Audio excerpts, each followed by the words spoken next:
अस्सलाम वालेकुम, आदाब। मैं जहांगीर चौधरी। दोस्तों, हमारे मेंढर मनकोट में जो हमारे एमपी गुलाम अली खटान साहब का दौरा था, इन दिनों में मीटिंगें कर रहे हैं, प्रेस कॉन्फ्रेंस कर रहे हैं, तो मेरे उनसे चंद सवाल थे। जनाब एमपी साहब, आप ये बताएं कि आप पिछले 3-4 साल से हमारे जम्मू कश्मीर के एमपी हैं और आपने कितना फंड्स जो है हमारी डिस्ट्रिक्ट पुंछ में यूज किया।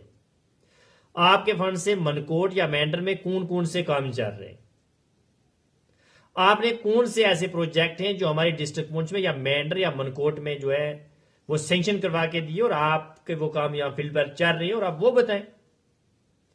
हमने एमपी साहब तो ये सुना था कि अब मीडिया और सोशल मीडिया के जरिए कि आपने तो हमारा जो फंड्स था वो यूपी में यूज कर दिया।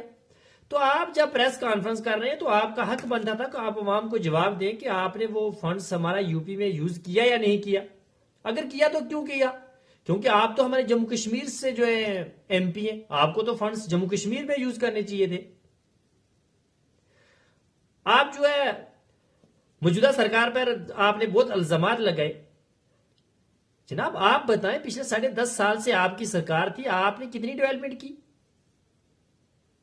तो मैं जब एमपी साहब की एक वीडियो और देख रहा था जिसमें सतीश साहब हमारी तकरीर कर रहे थे वहां, तो वो जो है पहले आप उन्हें सुने, फिर मैं इस पर बात करता हूं।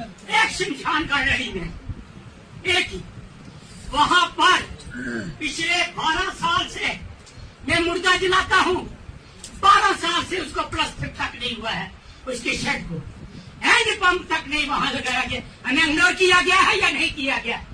आप जो ये सुन रहे थे, हमारे सतीश साहब थे मेंढर से, जो कह रहे हैं कि जनाब पिछले 12 साल से उनका शमशान घाट प्लास्टर नहीं हुआ और न ही उसमें एक हैंडपंप इंस्टॉल हो सका। तो मैं सतीश साहब से यह पूछना चाहता हूं कि जनाब पिछले 10.5 साल से आपकी सरकार थी, बीजेपी की सरकार थी जम्मू कश्मीर में, एलजी के शासन था। एलजी सरकार किसकी थी? बीजेपी की। प्रधानमंत्री बीजेपी का, होम मिनिस्टर बीजेपी का, एमपी बीजेपी का। तो जनाब आप 10.5 साल में उसको प्लास्टर नहीं कर सके, एक हैंडपंप इंस्टॉल नहीं कर सके, तो आप क्या लोगों की डेवलपमेंट करोगे? आप कौन से सवाल पूछ रहे हो जनाब? और आप उम्मीद करते हो कि जो सरकार बनी है वो 1 साल के अंदर आपके शमशान घाट को भी प्लास्टर कर देती और वहां हैंडपंप भी लगा देती, तब आप उनकी तारीफ करते। पर आप 10.5 साल क्या काम करते रहे हो? मैं ये नहीं कहता कि वहां नहीं लगना चाहिए था, होना चाहिए, पर ना आपने क्या किया उसके लिए 10.5 साल में?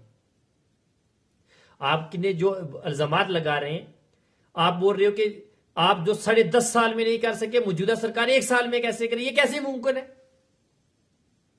तो आपने जी जो बयानात जहां दे रहे थे, आप ही बेबुनियाद दे रहे थे। और मैं एमपी साहब से ये भी गुजारिश करूंगा कि जनाब आप यहां आए हैं, आप अवाम में आपका हक भी बनता था कि आप एमपी हैं, अवाम की मुश्किलात सुने और उनका हल निकालें और आप ऐलान करें यहां कि आप कितना फंड यहां दे रहे हैं, कि आप जो है कितने नए प्रोजेक्ट यहां दे रहे हैं। आप ही तो एमपी, आपका भी फर्ज है। तो आप अपने काम गिनवाएं कि तो तब पता चले कि जनाब आप आए थे, आपने हमारे एरिया की कुछ डेवलपमेंट की।